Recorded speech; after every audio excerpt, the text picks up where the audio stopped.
Olá, internautas do portal oliberal.com. Estamos hoje com um novo convidado, o conselheiro do Tribunal de Contas do Estado do Amazonas, o Júlio Pinheiro. Tudo bem?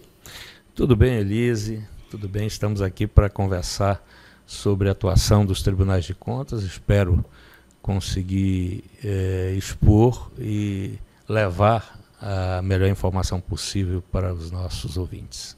O senhor veio aqui em Belém participar de um evento do lançamento do Junho Verde do Governo do Estado, né, que tem uma pauta ambiental. O senhor veio justamente falar sobre a atuação dos tribunais de contas do Estado na pauta ambiental, né? O que os tribunais de contas têm a ver com isso?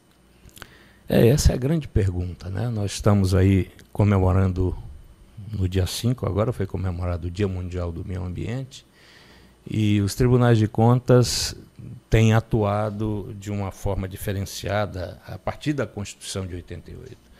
Nós tivemos um ganho, eu diria, do ponto de vista estratégico, inclusive com a presença ainda há pouco que você entrevistou, o professor Fábio Feldman, que inseriu na Constituição um capítulo específico do meio ambiente, e os tribunais de contas, com o advento da Constituição de 88, passaram a fazer, além da fiscalização contábil, orçamentária, financeira, operacional, também a operacional e patrimonial.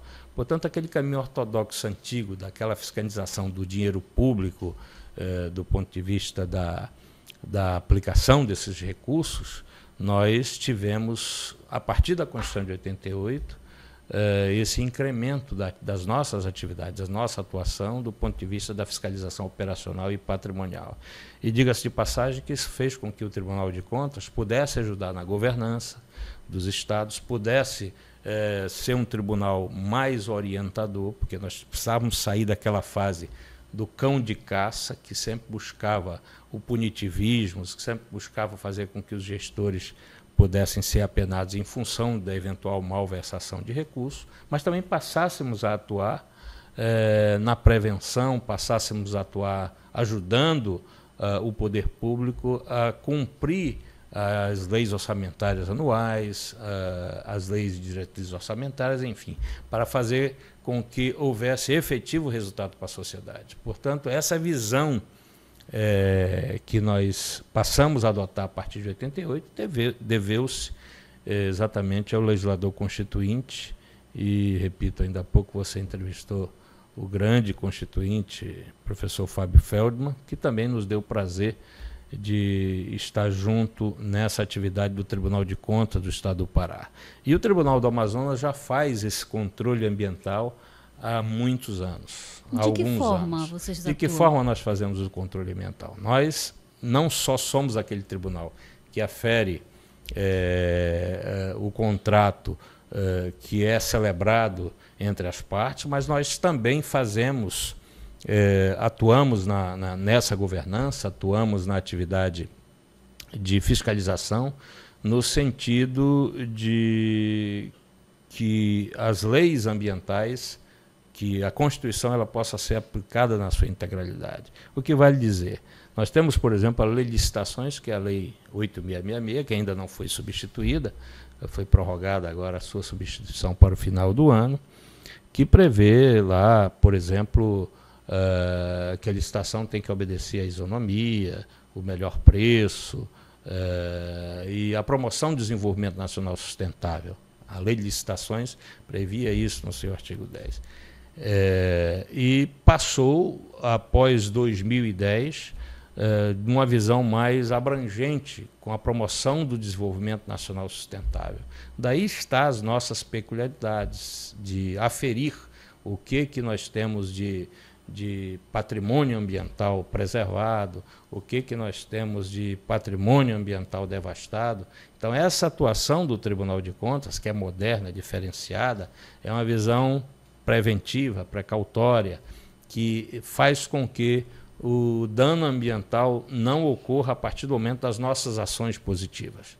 Então, é exatamente nesse sentido, eu não sei se me fiz entender perfeitamente, mas é nesse sentido que nós atuamos, ajudando na governança, e agora nós estamos aqui diante de um desafio, o desafio de fazer o Brasil ser sede da COP30 e o Pará ser a sede desta COP, e nós do Amazonas, que já desempenhamos essa atividade de controle ambiental, estamos conversando com os nossos colegas de todo o Brasil, e aqui especificamente no estado do Pará, para que nós possamos desenvolver atividades que possamos ajudar no futuro a preservar melhor o meio ambiente, garantindo a sadia qualidade de vida das presentes e futuras gerações. Me corrija se eu estiver enganada. Está me parecendo que o Amazonas saiu na frente com essa demanda e está reunindo com os outros estados para também, vamos dizer, passar essa experiência, né? E, de repente, contagiar outros tribunais para que tomem as mesmas iniciativas, né?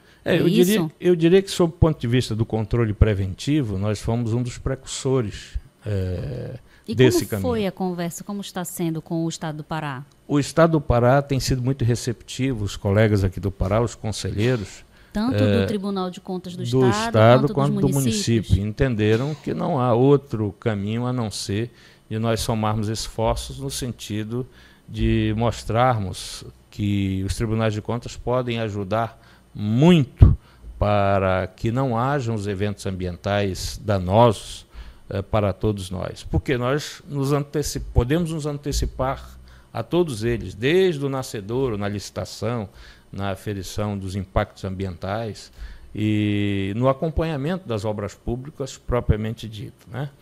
E isso fez com que nós conseguíssemos contagiar muitos estados. Eu venho falando isso ao longo já de quase 18 anos, e insistindo, eu diria que, num primeiro momento, caminhando meio que solitário no deserto. Mas hoje, somando os esforços e o entendimento que se tem, que é um caminho irreversível, nós podemos ajudar muito a sociedade, muito mais do que se possa imaginar, em função dessa nossa peculiaridade, da ação preventiva, da ação antecipatória, evitando com que os danos ambientais aconteçam. E nós praticamos políticas nesse sentido, como, por exemplo, desenvolvemos no Tribunal de Contas do Estado do Amazonas um projeto sobre educação ambiental, que também está na lei, também está na Constituição. É dever do poder público também prover educação ambiental em todos os níveis de ensino. E vocês fizeram os lançamentos aí de alguns livros? Fizemos. Pode mostrar? Por exemplo, nessa questão de educação ambiental, essa é uma cartilha que nós lançamos.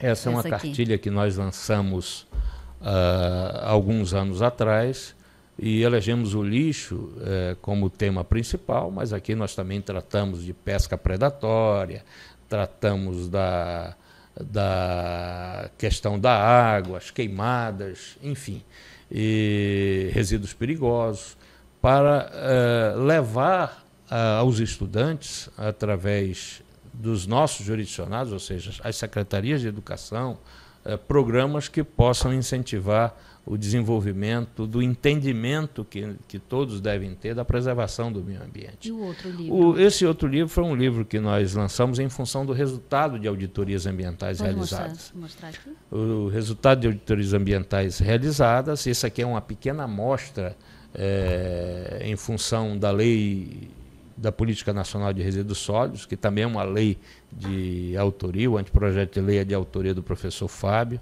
e o livro é prefaciado por ele, quando nós, da realização das auditorias ambientais. O que é essa auditoria ambiental? É a constatação in loco do que ocorre nos lixões, por exemplo, a céu aberto. Lixões a céu aberto que não deveriam existir, porque a Política Nacional de Resíduos Sólidos estabeleceu que até 2012 todos os planos de gestão integrada de resíduos deveriam estar cumpridos.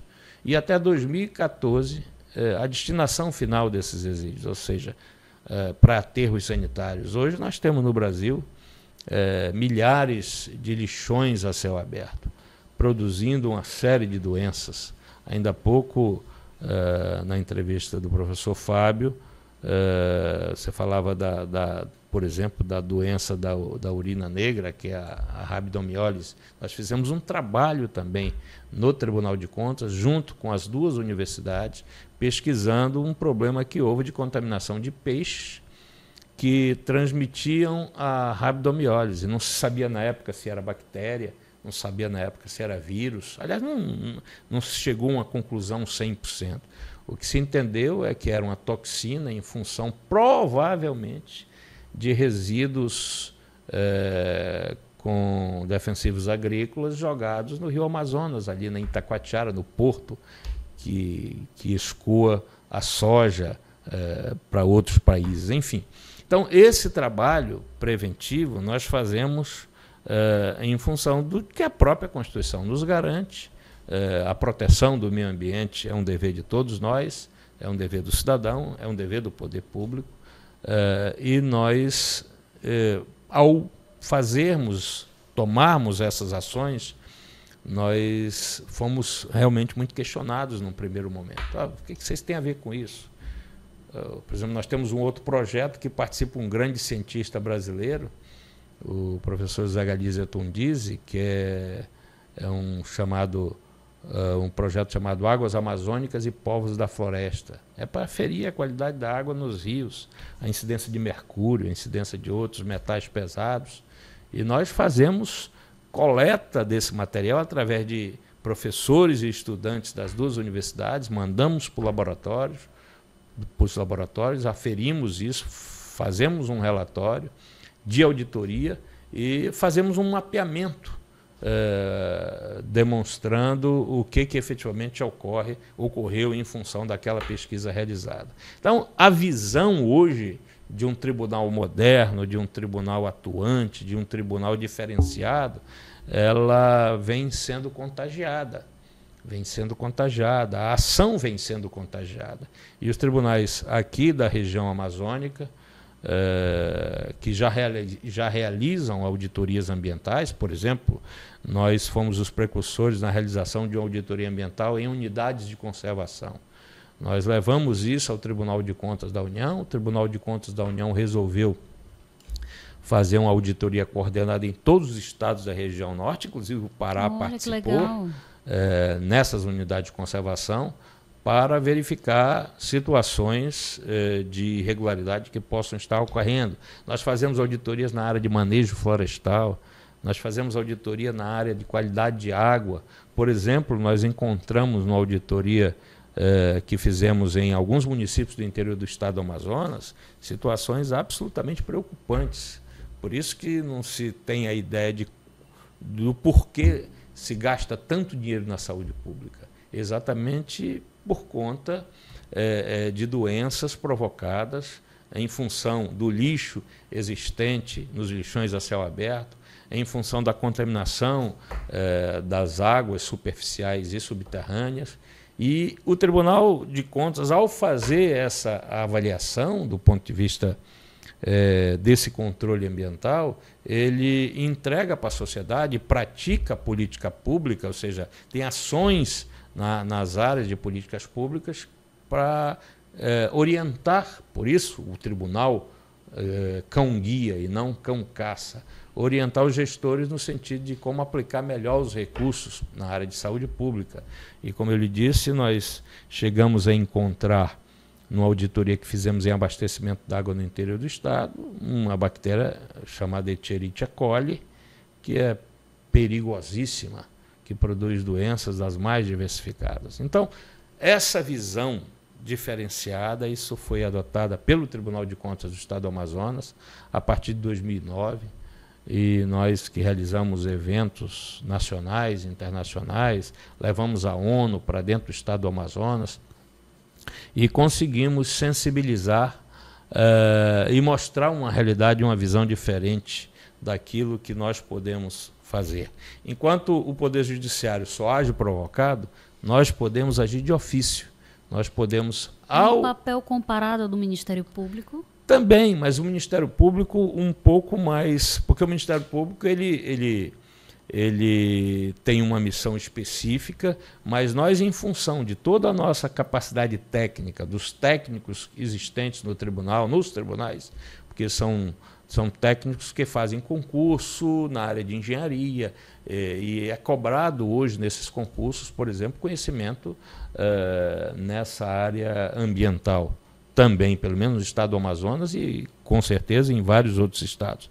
Então, nós passamos a ter essa expertise por agirmos de ofício, por nos anteciparmos aos danos, dentro da perspectiva do risco.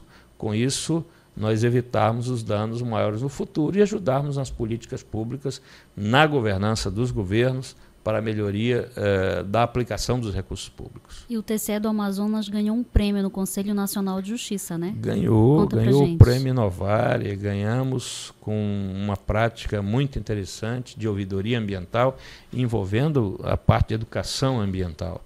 E isso era novidade, hoje nós desenvolvemos até um software, aliás, um aplicativo, isso, chamado Sou Eco, Proteja o Meio Ambiente, é exatamente o que tem nessa cartilhazinha aqui. Você pode acessar esse aplicativo, o sistema Android ele está ativo, o sistema iOS ele foi desativado momentaneamente, fazendo denúncias, e essas denúncias chegam diretamente ao Tribunal de Contas, e aí nós transformamos isso em investigação, em auditorias. E que volume de denúncias vocês recebem? Olha, nós esse sistema ele ainda está, foi lançado há algum tempo atrás, mas ainda por algumas dificuldades, ele ainda está em caráter experimental, mas ele até já foi lançado fora do país, mostrando que, através do mecanismo de integração com a sociedade, interação com a sociedade, denunciando onde tem uma lixeira viciada,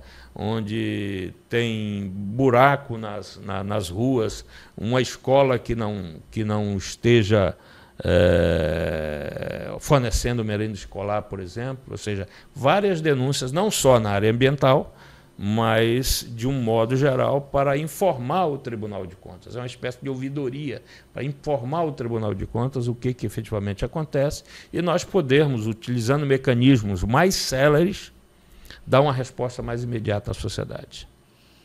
Muito legal, né? Ver um Tribunal de Contas de um estado que está no coração da Amazônia, preocupado com a pauta ambiental, que parece que tem muita gente que ainda não se atentou para a importância disso, né?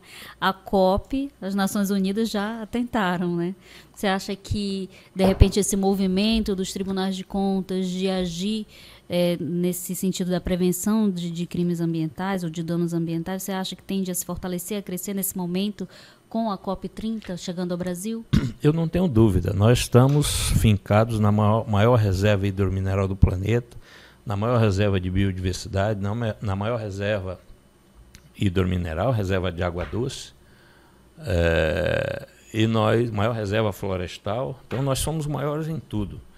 E a COP vai ser uma oportunidade, e o Pará é a porta de entrada dessa oportunidade. Ainda hoje nós conversamos com o governador do estado, muito empenhado, por sinal, em fazer uma COP que possa mostrar a sua liderança, a liderança do Brasil com relação às boas práticas de prevenção, com relação à proteção ao meio ambiente. E nós temos tido essa oportunidade de conversar com os nossos colegas não só aqui do Pará, como do Acre, Roraima, Rondônia. Eu presido um comitê do Instituto Rui Barbosa, que é a Casa do Conhecimento dos Tribunais de Contas, que é exatamente o Comitê de Meio Ambiente e Sustentabilidade, e a gente tem difundido essa prática em todos os tribunais do Brasil, e inclusive temos exportado esse conhecimento para fora do Brasil. Recentemente tivemos em Portugal, mostrando como se faz controle ambiental na Amazônia, num estado do Amazonas, um estado de dimensões continentais, mais de 1,5 milhão de quilômetros quadrados, como é o estado do Pará também, dimensões continentais, grandioso, o estado vizinho, nosso co-irmão aqui, e aliás no passado fomos um único estado, né, na época do Império, Brasil colonial, o Grão-Pará cobria toda essa região, que é a nossa região, que precisamos nos preocupar, precisamos preservar e precisamos, juntamente com todos os estados da região norte, dar uma demonstração que a gente faz o dever de casa. E a esperança é que a COP possa deixar esse legado. A COP possa deixar um legado de uma visão diferenciada, de sustentabilidade do ponto de vista macro, de uma visão que nós possamos mostrar que essas instituições de controle que são importantes, elas possam cada vez mais atuar no sentido de garantir, de prever situações futuras de danos ambientais, de evitar situações futuras de danos ambientais e, com isso, ganhando a sociedade. Com isso, cumprindo os ditames da Constituição brasileira, Constituição Federal, que todos nós temos direito ao meio ambiente sadio, né? Visando as presentes e futuras gerações, a qualidade de vida das presentes e futuras gerações, e isso deveu-se ao legislador constituinte, e eu tenho a honra de dizer que o relator da Constituição foi o Bernardo Cabral, um amazonense, e o autor do capítulo, o melhor ou talvez um dos mais importantes, para não dizer que é o mais importante, capítulo da Constituição que trata do meio ambiente, foi o professor Fábio, que nos acompanha, nos assiste, nos dá orientação, participa dos eventos conosco, mostrando todo o seu conhecimento, sua sensibilidade na área, e nós temos enveredado por esse caminho. Por isso esse livro, Resíduos Sólidos, que foi prefaciado pelo professor, e que nos honra muito eu ter coordenado todo esse trabalho. Tá certo. Muito obrigada, conselheiro, pela sua entrevista. Eu é que agradeço a você e agradeço ao Grupo Liberal. Obrigado. Obrigada.